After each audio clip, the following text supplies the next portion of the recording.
Warga panik saat erupsi dari Gunung Semeru di Lumajang, Jawa Timur terjadi sekitar pukul 14.30 waktu Indonesia Barat. Mereka berupaya menyelamatkan diri dari guguran awan panas ke lokasi yang lebih aman. Kini, luncuran awan panas telah mencapai jarak 14 km dari puncak kawah. Kolom abu terpantau berwarna kelabu pekat dengan intensitas tebal dan condong ke arah barat laut hingga utara. BPBD Lumajang telah mengerahkan tim reaksi cepat untuk membantu warga mengevakuasi diri. Sementara, status Gunung Semeru dinaikkan ke level 4 atau awas. Kenaikan status ini buntut dari erupsi Gunung Semeru berupa luncuran awan panas. Belum ada laporan korban akibat erupsi ini, sementara warga diimbau untuk tetap berada dalam radius aman 20 km.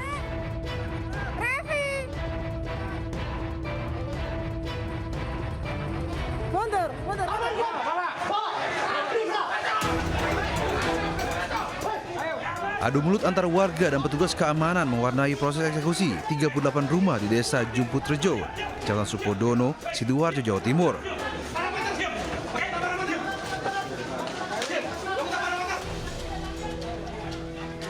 Polisi mengamankan satu orang yang diduga sebagai provokator. Suasana semakin memanas lantaran jurusita bersama buruhnya tetap melanjutkan proses eksekusi lahan seluas 7.798 meter persegi. Menurut Panitera Pengadilan Negeri Sidoarjo, eksekusi ini dilakukan setelah Muhammad Agus Alfian sebagai penggugat menang gugatan atas PT Ciptaning Puri Wardani, yakni pengembang atau pihak yang melakukan pembangunan 38 rumah warga ini.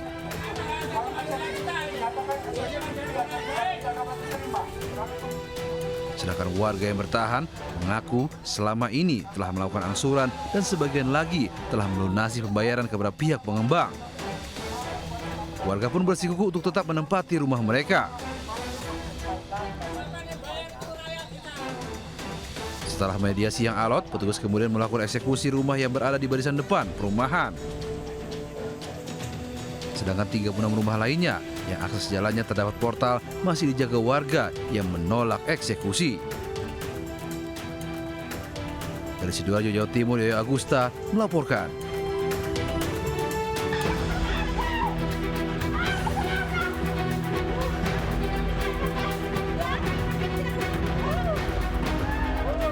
Rekonstruksi pembunuhan anggota TNI AD Prada Hairul Muhammad Nail yang diduga tewas dianiaya seniornya di Goa, Sulawesi Selatan diwarnai kericuhan. Ibu korban mengamuk hingga nekat menghadang mobil yang ditumpangi 3 tersangka.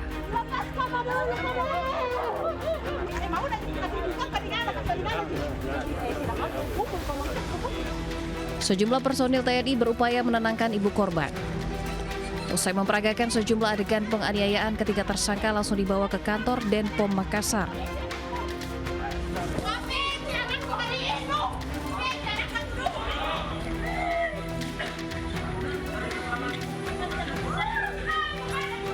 Ibu korban tidak puas, menduga banyak kejanggalan serta beberapa adegan rekonstruksi yang diperagakan tidak sesuai dengan luka di tubuh korban.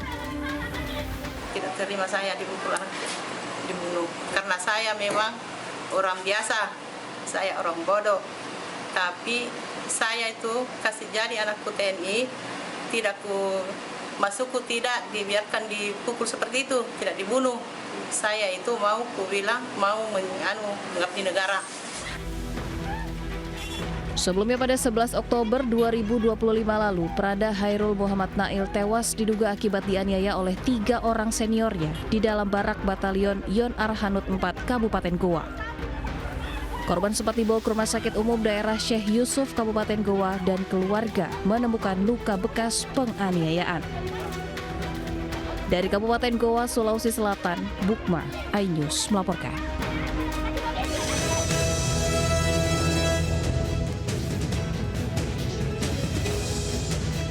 Assalamualaikum warahmatullahi wabarakatuh. Selamat pagi pemirsa. Bersama saya Camar Haenda, inilah Lintas Anyus Pagi selengkapnya. Kita awali Lintas Anyus Pagi. Seorang pemuda di Kabupaten Bandung, Jawa Barat diduga menjadi korban perdagangan orang di Kamboja. Orang tua korban memohon pemerintah agar bisa memulangkannya.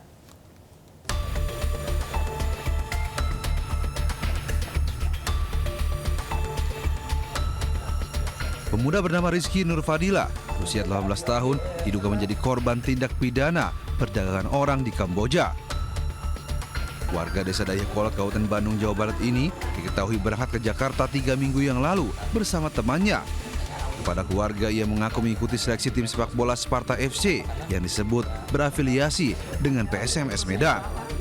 Namun kabar terakhir Rizky menghubungi keluarga bahwa dirinya sudah berada di Kamboja. Keluarga sudah melaporkan kejadian ini ke Dinas Ketenagakerjaan Kabupaten Bandung. Mereka khawatir setelah Rizky mengadu pada keluarganya bahwa dirinya mendapat perlakuan tidak mengenakan dan bahkan disiksa setiap hari. Ya was-was karena anak tiap hari ngeluh kalau dia itu dihukum, disiksa berupa disuruh push up, disuruh ngangkat galon dari lantai 1 sampai lantai 10. Dari jam 8 sampai jam 12 malam. Terus kami kan sering lah dengar-dengar di Kamboja itu soal penjualan organ tubuh. Sementara itu, Pemkab Bandung masih koordinasi dengan sejumlah pihak untuk bisa segera memulangkan Rizky ke Indonesia. Warga pun diimbau tidak mudah teriming-iming pekerjaan yang tidak jelas dan lebih kritis serta selektif dalam hal apapun. Dari Kabupaten Bandung, Jawa Barat, Yohan Pangestu melaporkan. Seorang pria di Kota Pasuruan, Jawa Timur ditangkap oleh polisi karena mencuri uang 4 juta rupiah di warung nasi. Pelaku berdalih mencuri untuk memenuhi kebutuhan sehari-hari dan membayar tagihan internet.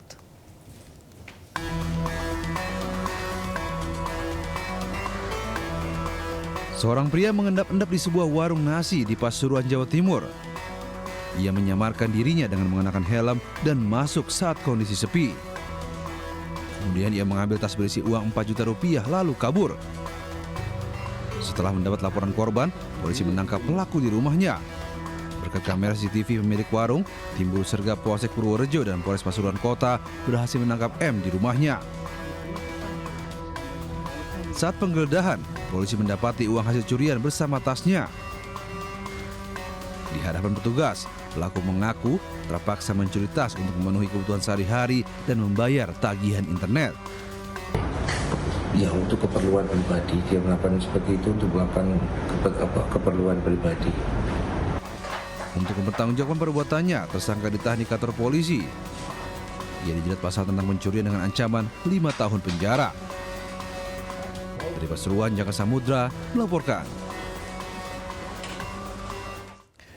Pemirsa, sekelompok pelajar SMK mengejar sebuah mobil SUV di jalanan Kota Serang, Banten.